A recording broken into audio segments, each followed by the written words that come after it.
Hey everybody, here's another out-of-box review. This time we're going with a triple threat of automobiles. For those that think I just do spaceships, I'm going to prove you wrong now. So coming up in the summer, hopefully I'll be doing some autos. I want to get back into doing some planes, and some Navy ships should be coming up by the end of 2010. So what we got here is a pair of Cobras. One is the 68 and the other is the 67. And the guy who I got these from had a deal on the shipping, so rather than paying like 15 bucks for this one, I got both of them for 20. So it worked out pretty well. I've been a Lamby fan ever since the Countach and James Bond, whichever one that was. And the Shelby goes back to my childhood when one of my cousins used to store his red Cobra in our garage. And also there's the anime Gunsmith Cats, which is what I'll be painting these as. The character in that, Rally Vincent, drives a 67. My understanding is that the 68 is very similar, if not the same, but they did have a changeover during those years. So I wanted to get both of them and see if there's any actual differences in the plastic. So let's unbox talk about the artwork first. Obviously, this box is barely surviving as it is. There's no date that I've been able to read on it. So if anyone knows when AMT did their modern classics, definitely post it in the comments there.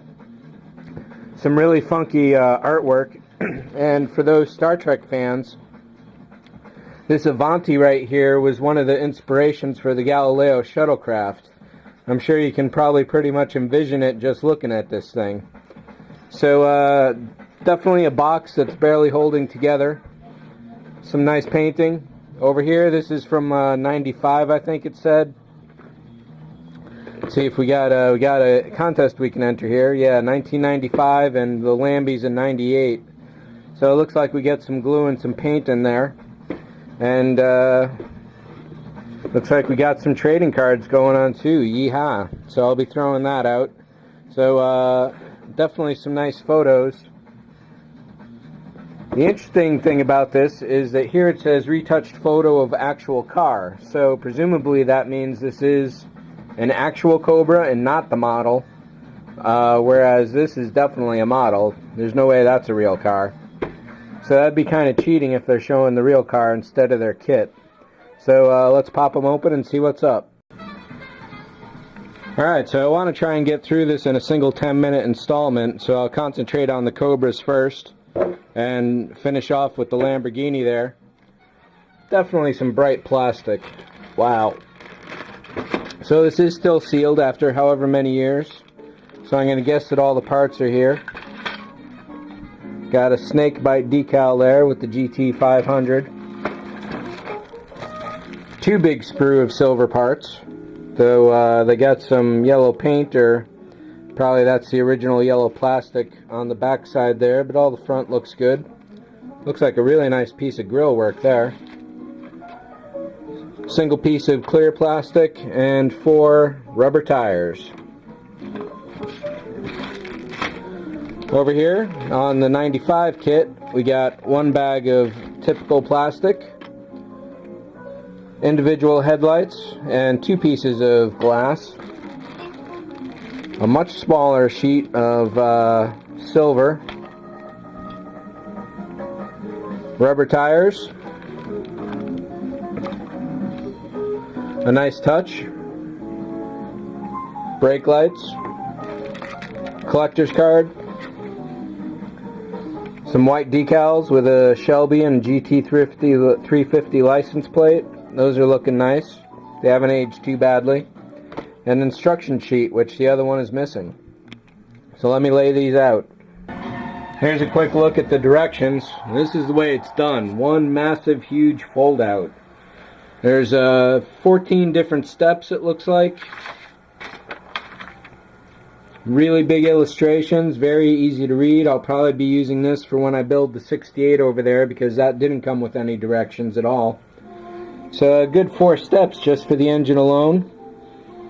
Another 5 or so for the underbody and the interior.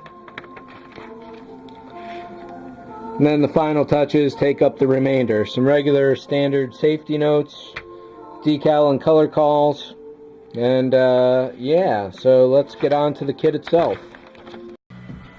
Alright, so I'm probably not as up on my Cobra history as I should be, so I'm sure some of you enthusiasts will be able to tear me a new one with what I'm about to say. From what I can tell, the 67 Shelby was the last time it was a Shelby. The 68, it became the Ford Mustang Shelby Cobra. And from what I can tell, it's just basically everything under the hood changed with some various options. They gave it power steering and some other things to make it friendlier to common people. I don't think the body changed, and as you can see here, the difference between the 67 and the 68 as far as AMT and ERTL are concerned, they're definitely different. They're not different scales, but definitely different lengths. And ERTL, rather conveniently or inconveniently, put this nice little sign on here that says remove. Presumably there'll be a trunk hatch going over that. There it is right there, probably. So that's definitely one big difference there. I'm pretty sure the body on this one should be longer, at least as big as this, but I can't confirm that. So over here you get one big tub for the interior, whereas on this one you got to build it. The underbody is significantly different on both as far as details, obviously size, because they're different sizes there. So this one looks to be a bit more generic, though it's got a lot more relief. This one is probably more realistic, but definitely not as, I don't know, as good maybe. All the yellow plastic too is really translucent, surprisingly so. I'll show you the engine, you can pretty much see through that. Over here on all the chrome parts, I gotta give it to AMT on their 68. There's definitely much finer details, especially this engine grill here, which I thought was had holes in there, but it looks like it's a solid piece of chrome after all. Definitely some really fine work overall. A lot more pieces, but these are obviously better condensed on the 67.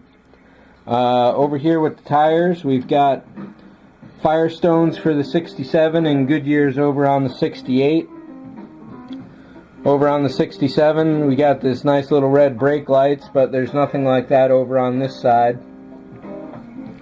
The clear plastic, as mentioned previously, you get headlights in this one with two pieces for the windshields, whereas this is just a single piece with no headlights.